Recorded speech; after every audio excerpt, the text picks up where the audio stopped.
morning, everyone, and welcome to the Kansas Health Foundation's webinar on the Recognition Grants Program. My name is Shawn Brown, and I'm a Program Officer here at the Foundation. And joining me today are my colleagues, Elisa Buller, Grants Officer, Jonathan Rivers, Associate Program Officer, and also joining us today is Adrienne Payne-Andrews, who is a consultant to the Foundation and serves as the Project Coordinator for the Recognition Grants Program. The purpose of today's webinar is to provide an opportunity for potential applicants to hear directly from program staff about the Recognition Grant Program, walk you through the online application, and answer any questions you may have. To avoid feedback on the phone lines, all attendees are in listen-only mode, so callers are muted. So to ask a question, please type it in the box on the right-hand side of your screen and hit Submit. We've allowed time after the presentation to respond to questions. Also, this webinar is being recorded and will be posted on the Foundation's website. Some of you may be very familiar with the Recognition Grants Program, but for those of you who are not, I would like to provide just a little background about the program. It was developed in 1994 to provide an opportunity for nonprofit organizations to submit unsolicited requests that fit within the mission of the Foundation, which is to improve the health of all Kansans. And since 1994, the Foundation has funded a little over 1,500 grants, totaling almost $20 million. And these grants range from as little as $500 to the maximum amount of $25,000, with the average being around $13,000. The recognition grants, as you'll note, are funded at the maximum of $25,000 per calendar year per organization. And using a competitive process, the Foundation will award up to $2 million annually. And the application deadlines are March 15th and September 15th. But with this cycle, because it falls on a Saturday, the 15th, the deadline is Monday, September 17th.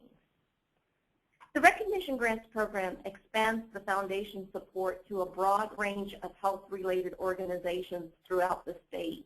And while the majority of the Foundation's funding is through invited proposals, the Recognition Grants Program is designed to respond to unsolicited requests. And it's targeted for organizations providing meaningful and charitable projects that fit within the Foundation's mission. In addition to supporting projects, the Foundation also seeks to support initiatives that focus on promoting policy, systems, and environmental transformations that support health. And these PSC initiatives, as they are called, affect all aspects of health, including social factors that contribute to a healthy population and may be considered. And funding may be used to support the following activities: strategic communication, coalition building, data collection to inform or support an initiative, and non-lobbying advocacy actions. And the idea here isn't that these are funded as isolated activities, but as a part of an overall effort. And all of these may be included in your proposal, and I'll talk a little bit more about that in detail. But first, I'd like to illustrate the difference between projects, programs, and policy initiatives, all of which are acceptable. As an example of a project, you might be requesting funds to purchase equipment for space that you're going to have for teenagers to hang out after school and get their homework done. And you may have volunteers who are going to help with the installation, and once that project is completed, you've accomplished your objective. Now with the program, you may be providing ongoing services to a community. So an example might be a program that mentors youth by matching them with adults to help them get physically active, by taking them golfing or to play tennis or other outdoor activities. With a policy initiative, you're looking at promoting or instituting comprehensive, adaptive solutions at a broader level. So by effectively educating and mobilizing the public, educating government policymakers, or advocating with organizational decision makers, a nonprofit can support systems and environmental change. So some examples of policy initiatives may be perhaps you're addressing smoke-free multi-unit housing. So your organization may educate apartment owners on the benefits of implementing smoke-free policies. And through this effort, you're impacting a larger number of people and changing the type of housing options that are available. So making the healthy choice a default because of a change in the environment. Another example might be addressing sustainable development policies with business owners. Perhaps your organization's mission is to aid in revitalization of a downtown area in your community. So you begin to convene business owners and collaborate on how to attract more customers to the area. And as a group, you begin to gather data to address policies that would impact the built environment. Your policy initiative may involve educating and convening business owners so that they can collectively educate government leaders on issues in the community. Or perhaps you're wanting to educate small business owners on the benefits of healthy lifestyles for employees, and you may assist them in looking at what their policies are regarding vending, what types of food are being provided during the workday, or maybe you're helping them to develop health plans. Your organization may even develop a business model that may provide healthy cafeteria options by having a mobile market that delivers fruits and vegetables and healthy meals to the company. And taking this example one step further, you might collaborate with another agency that does job training or works with high school students or college students to develop entrepreneurial skills to operate a business like this. So you're not only advocating for policy change at the work site, but the initiative can have a programmatic element as well. So these examples are solely for illustrative purposes to demonstrate the possibilities of the types of grant proposals that are acceptable. And some of this work is already being done through strategic initiatives. So the idea isn't to promote duplication of effort. The intent here is not to shift the focus of the Recognition Grant Program, which is to respond to grant ideas from nonprofits across the state. So through supporting projects, programs, and policy initiatives, all of which are acceptable, it helps us achieve our mission. And to understand our foundation's mission, it's helpful to know how we define health. We join with the World Health Organization in believing that health is a state of complete physical, mental, and social well-being, and not merely the absence of disease or infirmity. And the Kansas Health Foundation could not meet this mission without a broad network of effective partnerships across the state. So we work closely with other health foundations, nonprofit groups, community foundations, state agencies, universities, advisory groups to develop programs and find answers to complex health issues. And we will continue to form and strengthen partnerships with more Kansas organizations and communities. So we really value your partnership in helping us achieve this mission. And at this point, I'd like to turn it over to Jonathan to talk a little bit about the conference and provide more information about the program. Thank you, Sean. And again, good morning, everyone. My name is Jonathan Mervis, and I'm an Associate Program Officer with the Foundation. As Sean mentioned, I'm going to share with you all a little bit about the Recognition Grant Conference, as well as the ineligible projects in the review process. In 2002, the Foundation began hosting a conference for Recognition Grant recipients. We wanted to provide an opportunity for Recognition Grant recipients to be able to connect with one another and an opportunity for professional and personal development. With those goals in mind, a two-day convening was formulated with the intent of providing this information, resources, and many other items to support your efforts and to allow you to connect with other nonprofits across the state. The RG Conference offers several skill-building workshops that range from an overview of strategic communication planning to volunteer management, from leadership and fundraising and donor development to board development. And these are just a few of the breakout sessions that are offered. In the past, we've held this conference every year, but we'll be changing that going forward. We anticipate holding the conference every other year, and the next conference will be held April 8th and 9th of 2015. We anticipate inviting all applicants to apply in 2013 and 2014 to attend the 2015 conference. There will be more detail regarding the 2015 conference as that date approaches. Now, because the applicants from multiple years will be invited, we recommend registering early to give you the best possibility to attend the sessions that you want. I hope you are able to attend and that you'll find the conference beneficial. Now, before we discuss the review process, let's take a look at the nuts and bolts of the RG program. And I want to draw your attention to the list of ineligible projects. The full list can be found online, and I won't read off the complete list, but I will call your attention to a few select items. Medical research, direct mental health services, and direct medical services all fall under the purview of ineligibility. Construction projects or real estate acquisitions, playgrounds, trails, playground equipment, walking trails, video games, and video game systems are also items that will not be supported through the Recognition Grant Initiative. Finally, foundation funding cannot be used for lobbying on the introduction, enactment, or amendment of specific legislation and activities supporting candidates or political campaigns.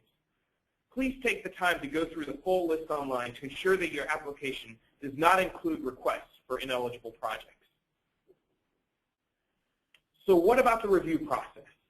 Who looks at your grants and how do they make their decisions? Well, an independent review committee made up of Kansans from all walks, regions, and fields of life evaluate the grant applications that we receive. These individuals are coaches, public health officials, teachers, and nonprofit executive directors. These are individuals that have a broad knowledge of the field, have done the work, and recognize the challenges found within the nonprofit sector. What's more, they hail from many different areas of the state, providing a greater depth of knowledge for each of the geographic specific needs. There are many factors and questions that the Technical Review Committee considers when deciding which projects to fund. And with this in mind, I will return the presentation back to Sean Brown to further discuss questions you should consider when making your grant request. Sean? As Jonathan mentioned, there are a number of factors that the committee will be looking for in reviewing your proposals. The Technical Review Committee looks at the overall strengths and or weaknesses of the proposal and examines the feasibility, sustainability, and the likelihood of success of what is proposed. So some of the typical questions to consider as you're preparing your proposal are noted here, and you'll find a more comprehensive list on our website. The first being, does the proposal address a significant community health problem that's defined in a clear and compelling way? So do you make your case with data? Do you outline why you are uniquely positioned to do the project or the program? For example, you may be an organization that has been doing after-school programs focusing on academics, but now you're branching into promoting healthy living and you want to focus on reducing obesity in elementary school children. Well, are you making a compelling case in terms of the data? For example, your proposal may say 39% of the children in our school district are obese. We surveyed parents, and 75% will consider an exercise component in adding healthy fruit snacks as a value add to the program. Or maybe they'd be willing to pay additional if you expanded the service time by 1 hour. So are you making that kind of case with the data? Are you describing why you are uniquely positioned to address this particular issue? Does the applicant organization have the capacity to carry out the project's activities and achieve the defined outcomes? So what the Technical Review Committee is looking at is, does the organization demonstrate a history of carrying out this work over a period of time, or is this a new venture that you're looking to get into? What's the capacity of the staff? And in the after-school example, the proposal may state that the director of the after-school program has a master's in PE and has worked in the community for the last 15 years in youth programs and is well connected to parents and teachers and school administration. So these are some of the factors that are going to be looked at. In addition, does the lead agency have a history of working well with other organizations in the community to address health issues? Does the community itself have a history of cooperative and collaborative efforts among schools, health organizations, social service agencies, youth organizations, faith-based organizations? If funded, will the proposal increase the organization's capacity to do their work? So the Technical Review Committee will be looking at those types of capacity indicators. If you're an organization that has been doing the same type of work for a number of years, you'll want to demonstrate the types of outcomes you've achieved in the past. So if you've received your grants from the foundation and you're requesting funding for a fourth time, having the data to back up your past performance and why you're requesting funding again will be helpful to your case. Another thing I want to point out is when preparing your proposal, to avoid the trap of gaps in your proposal. Sometimes when you're intimately familiar with the work that you're doing, there may be the assumption that the reader knows how the work is going to be accomplished. So just consider it as if you're describing your work for the first time to someone who has no idea of what your organization does or how it will be accomplished, even if your organization is well known throughout the state. Another thing that we look at is, are the outcomes of the project clear, measurable, and reasonable? For example, are you describing the number of people you want to impact, and is that reasonable for the amount of dollars you're requesting? Are you describing the percentage change you want to see, for example, in increasing physical activity, say by 20%? Or in the after-school example, your proposal might indicate that you anticipate students in the program will have a higher grade level for the classes that they're in, and they're receiving tutoring, and that's making an impact. So essentially, have you used SMART objectives and activities in describing the work?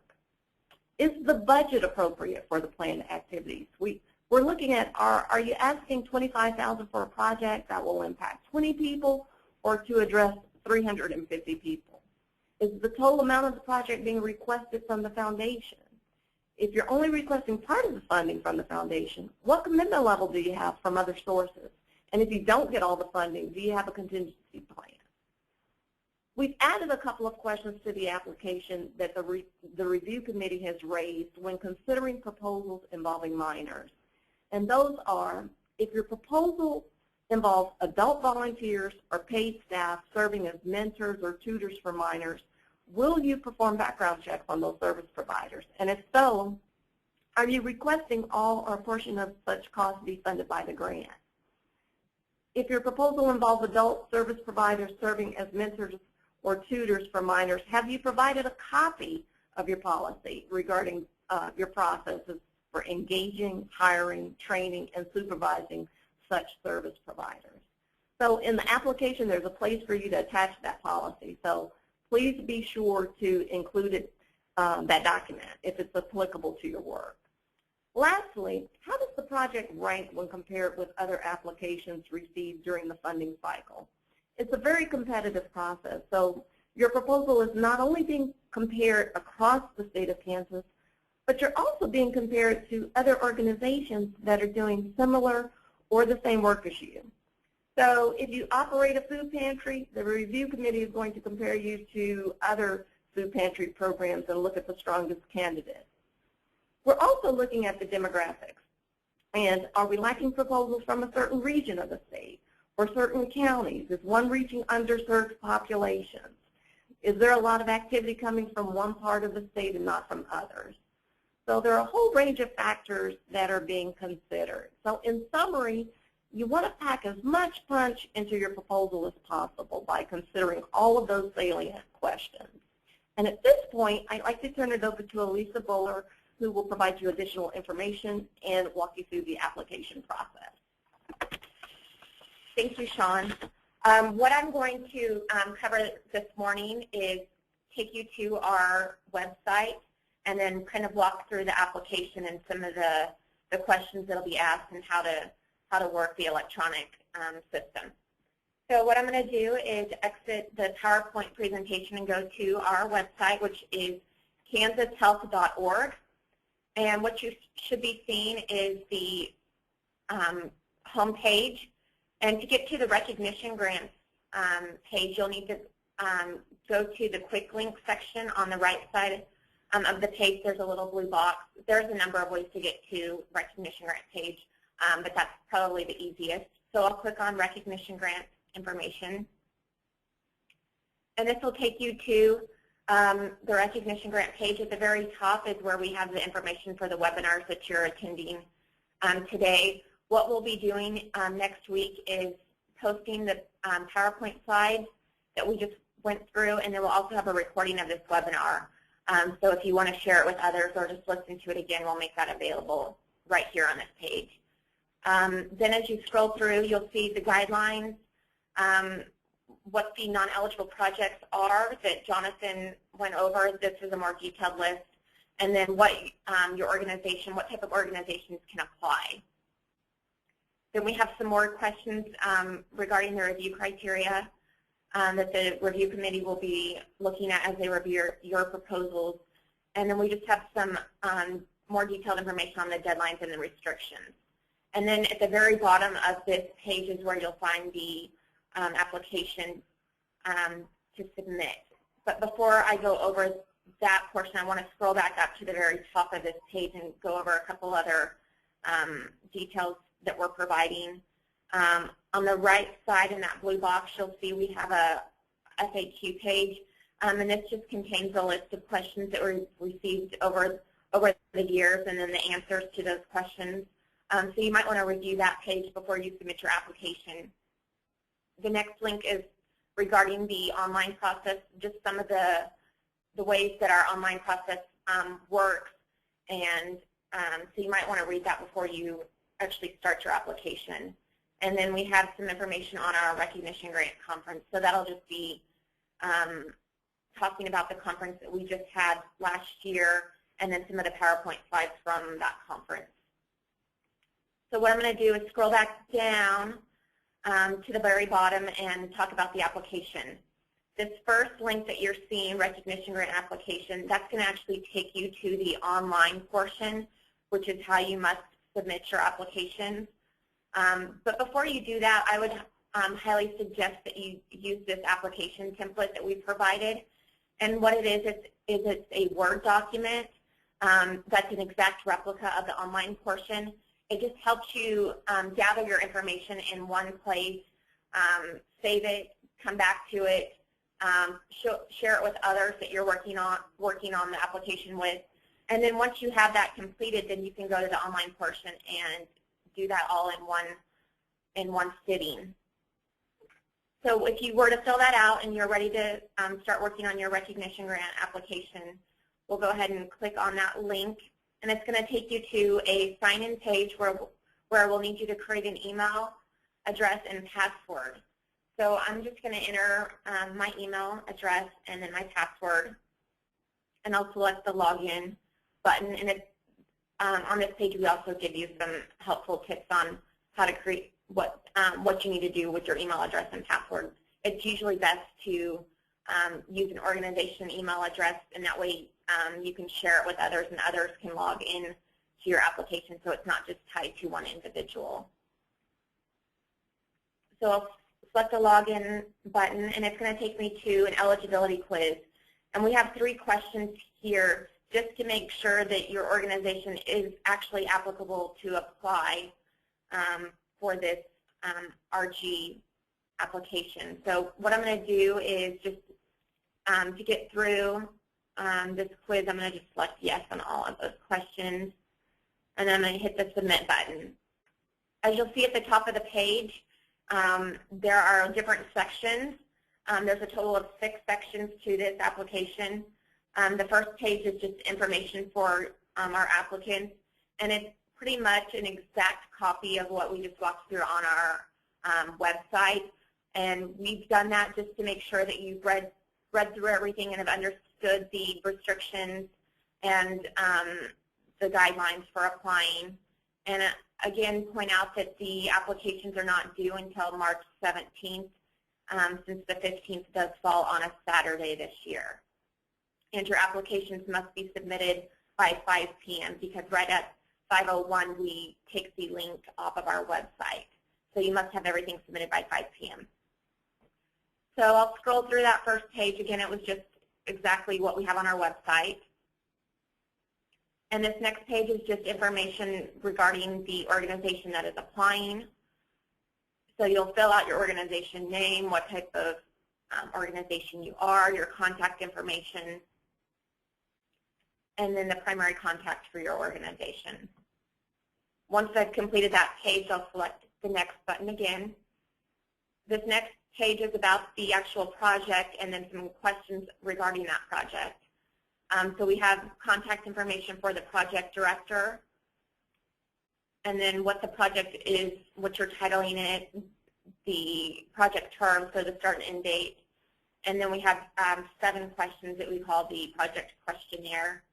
And so you'll answer those questions and pay attention to the red font as we've put word limits on these questions.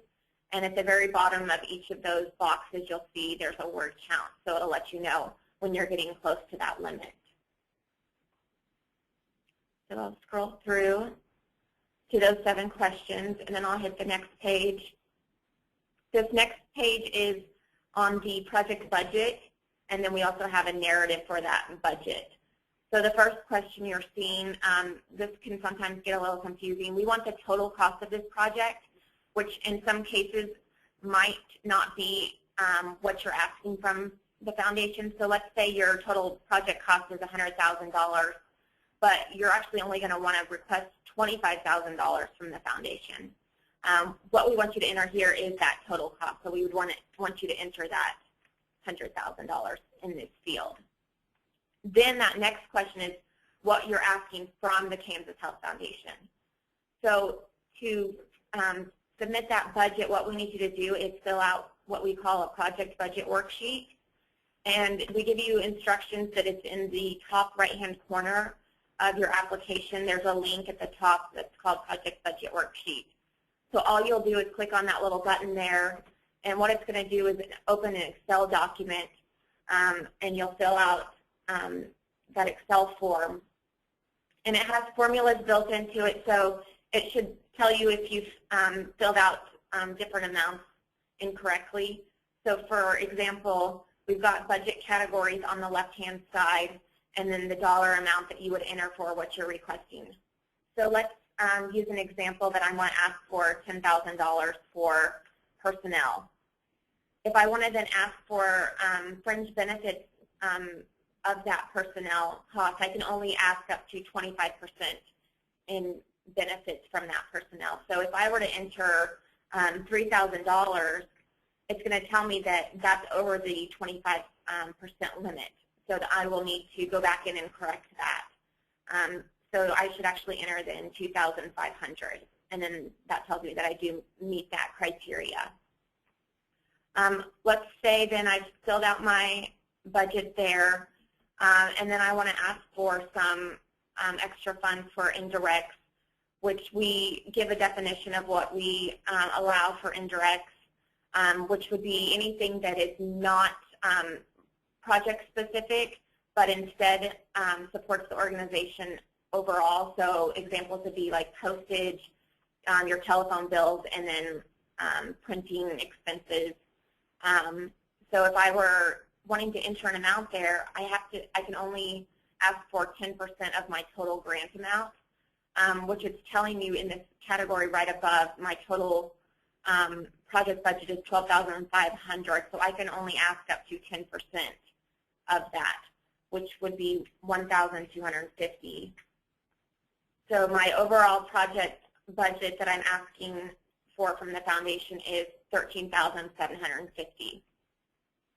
So what I would then do if I'm finished with this, I would go ahead and save it.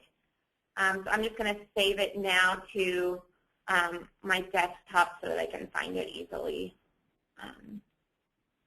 Maybe. Okay, I won't save it for now.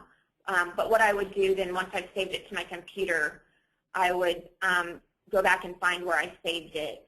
So let's just use an example of this Word document. I would find it, and then I would upload it to my application. So it tells me now that it's uploaded.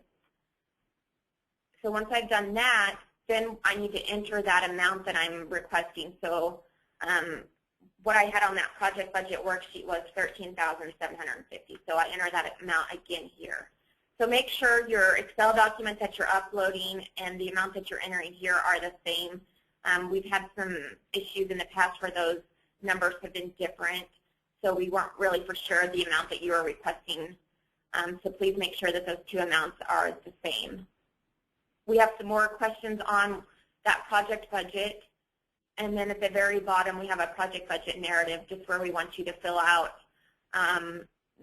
what what those funds are actually going to be spent on and how you were able to get to that amount. So explaining in more detail what those funds are for. I'll select the next page, which takes me to the project description page where we have 3 questions. And again, these some of these questions have word limits, so make sure you're following those limits. And at the very bottom, there's a red box that's outlined that we want you to make sure that you've read and placed a check mark in. And this basically is telling you on the very last page of your application there's a review and submit button. And you're stating that by checking this you understand that once you click that button, it's not actually, your application is not actually being submitted yet. It's just going to take you to a review page where you review your application one more time, and then there's a submit button. And you'll know when your application has been submitted because you'll get an automated email message back from the foundation telling you that we've received your application. So we just want to make sure that you understand that the review and submit button is not actually submitting until you get just the submit button. So I'll select the next page, which takes me to the final page, which is the attachments page, where we have a couple of documents we'll need you to upload like we did with the project budget worksheet. There's a listing of your board of directors, your board of education, whatever is applicable to your organization we'll need you to upload. We also have a recognition grant signature agreement form, which is accessible in the top right-hand corner where we found that project budget worksheet. It's called the signature agreement. So you'll open up that document and you'll have the primary contact of your organization sign off on this form stating that they understand that you are submitting an application. That way that if you were to receive an award, they're not aware that an application was actually submitted. So it's just making sure that we know that your organization is authorizing you to submit this application. And then we'll have you upload your IRS Form 990. If you are a church or a government entity, you will not need to upload that document. If you are an organization that has gross receipts of under $25,000, we have a couple more documents, an income statement that you'll need to upload. So in the red font, it lets you know if that's a required document or if it's just required for different types of organizations. We have the instructions down below on how to upload a document, which was the same way I walked through with that project budget worksheet. So what you'll do is you'll find the title of the document that you're going to upload. So if I wanted to upload my IRS Form 990, I'll go and find that in the list, and then I'll just need to go browse for it on my computer. So go find that document, and then we'll click on the upload button. And then it will upload your document to the application. It'll take you to the top and tell you that that 990 form has been uploaded. So once you've uploaded all the documents that are required, you'll hit that review and submit button, which takes you to a review page. And it's going to point out any errors that you have with your application in red font, which mine shows a lot of errors just because we walked through this application and I didn't fill out any of the fields. But you should have no errors on your page. And then once you have your application the way that you want it to look, you've reviewed everything, then you should have a submit button at the very bottom of the page. And once you hit that submit button, it'll let you know that your application has been received by the foundation. A couple things I want to point out is throughout the application there are some questions that ask for email addresses for your contacts.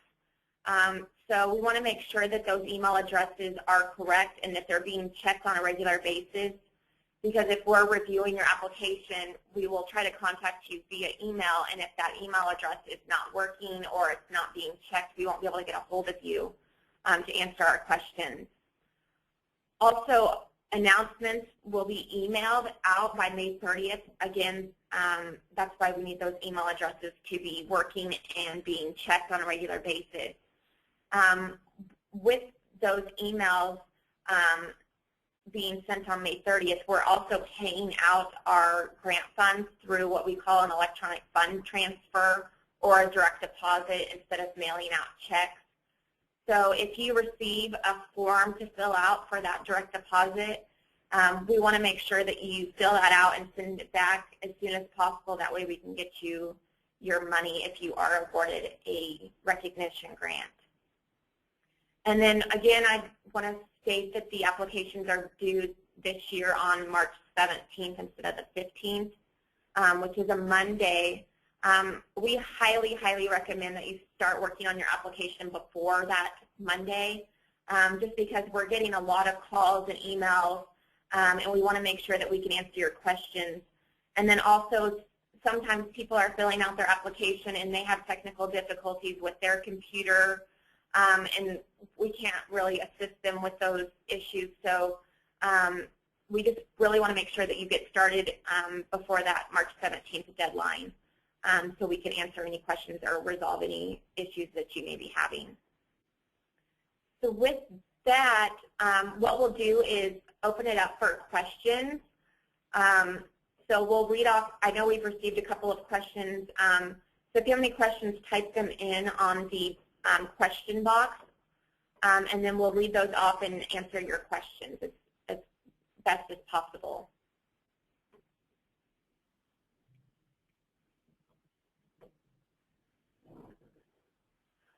One of the first questions we have is, if you're working with other forms of KHS funding, are you still eligible for this program? And the answer to that is yes. You are eligible to apply for a recognition grant. Another question we have is, it doesn't appear that technology is very often funded, but in our case, updated technology is an absolute in order to do any program and communicate with patients and the public, and to communicate within our organization and be more efficient, which directly affects the health of our community. And as I mentioned, computers or that type of technology would be allowable. It's just going to depend if it's medical equipment or technology related to medical equipment, then that would not be allowable. Another question I have is, does the annual receipts totaling $25,000 eligibility requirement mean that organizations are ineligible for any grant amount if they've never received as much as $25,000 in donations or income during any given year? Not necessarily. What you might do is still submit your application. Our CFO reviews all of the financials and determines whether or not you meet the guidelines, because we don't want to tip you into private foundation status. But if you have more questions, you might email on our website. There's contact information for Gina Hess.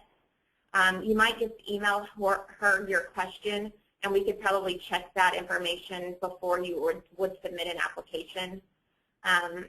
So if you want to email her and let her know, we can get back to you on that.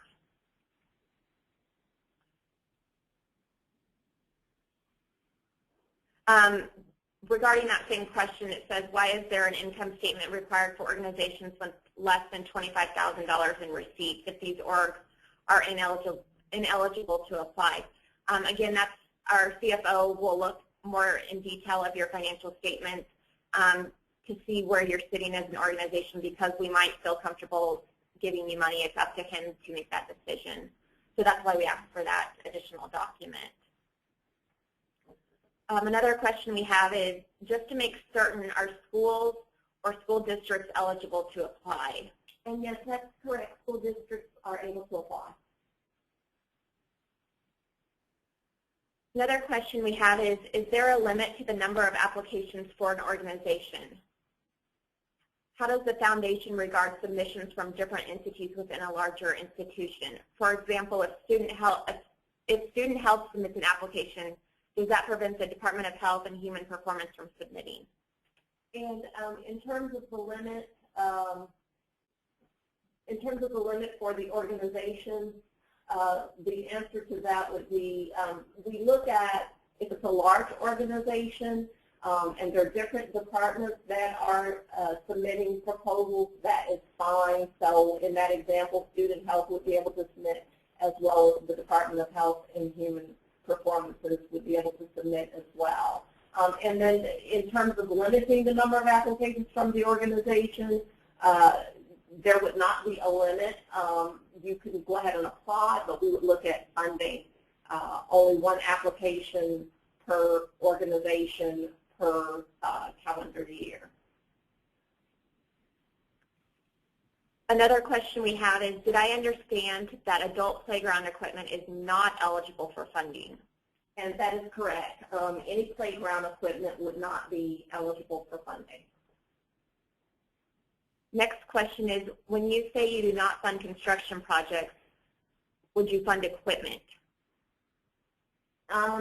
And for that, I might need a little bit more detail. If you're saying funding, what type of equipment? Is it some type of equipment that would be related to construction?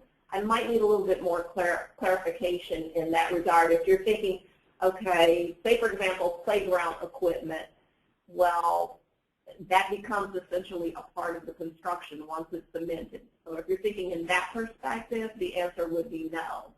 So if you're thinking of, say for example, if it's just exercise equipment that's going to go into a gym, then that would be different. That would not be construction. So I might need a little bit more clarification. So if that doesn't answer your question, please feel free to email me or call me by phone, and I'd be happy to discuss it further. Another question we have is, our project involves a collaboration between two organizations. In this case, I assume only one organization will apply. Would the foundation want board of directors lists from both organizations?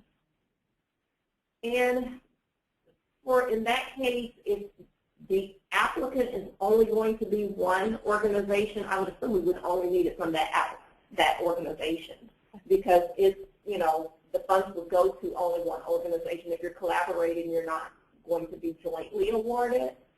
But again, I can do a little bit more research on that. But that would be my opinion, that you're going to apply. You're collaborating together, but you're going to choose which organization is going to be the one that's applying for their grant, and then the grant would be awarded to that particular organization. And so you would use those documents for that organization. Right. So, but again, if you have further questions on that, please don't hesitate to give us a call. Another question we have is, do you fund film projects related to public health issues? And that would be one that would be open. That's not something that would be directly ineligible. So it's just going to depend. So I don't have a real definitive answer for you. It's not ineligible. It could qualify. So I would say go ahead and submit it. Let the technical review committee take a look, and we would go from there.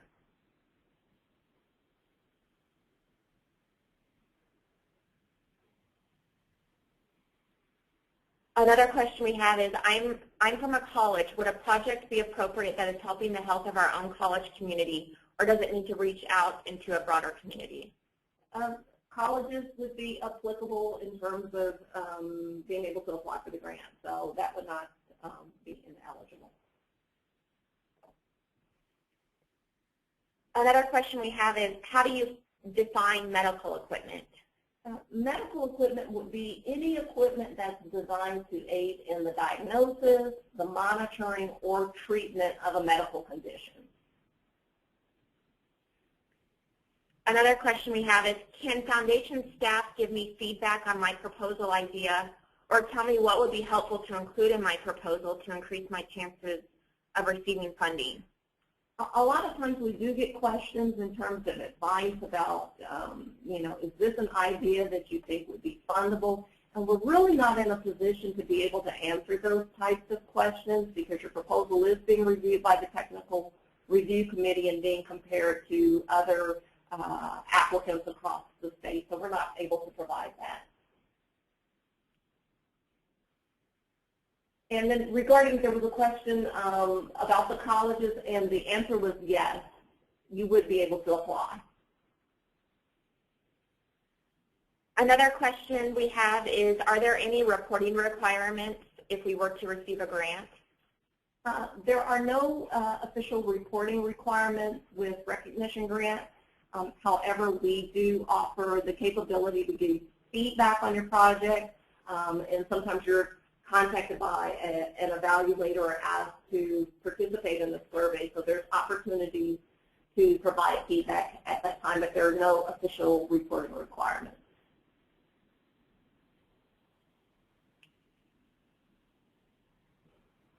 If you have any questions, type them into the box. We don't have any more right now.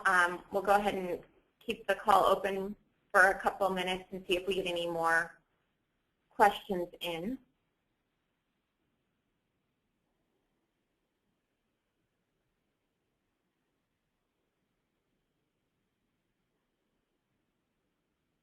Well, there don't appear to be any additional questions.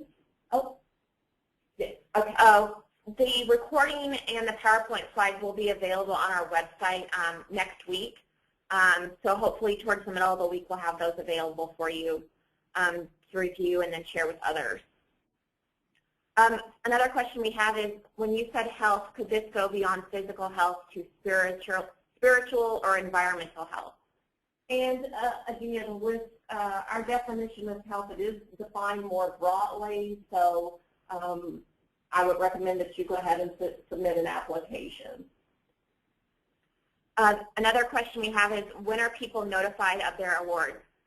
We send out notifications on May 30th via email. So again, make sure your email is being reviewed and checked on a regular basis towards that date. Another question we have is there a person we can contact with questions in the coming weeks? And yes, please feel free to contact me, Sean Brown, directly via phone or email, and I'll be happy to answer any additional questions that you may have. And I'll just show you on that recognition grant page, we have contact information for Sean. So if I go to the recognition grant page and I go to the very bottom, Sean's telephone and email address is provided. And then if you have any questions on the online application process, you can contact Gina Hess, our grants associate.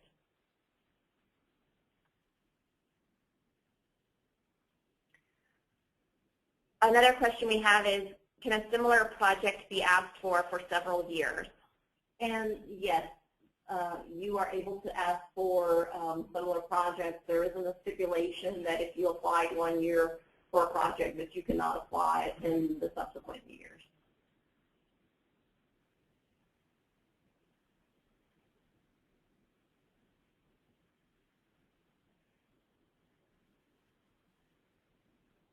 Well, if there are no other questions, we'd like to thank you for joining us for the webinar today and wish you a pleasant good afternoon. Thank you so much.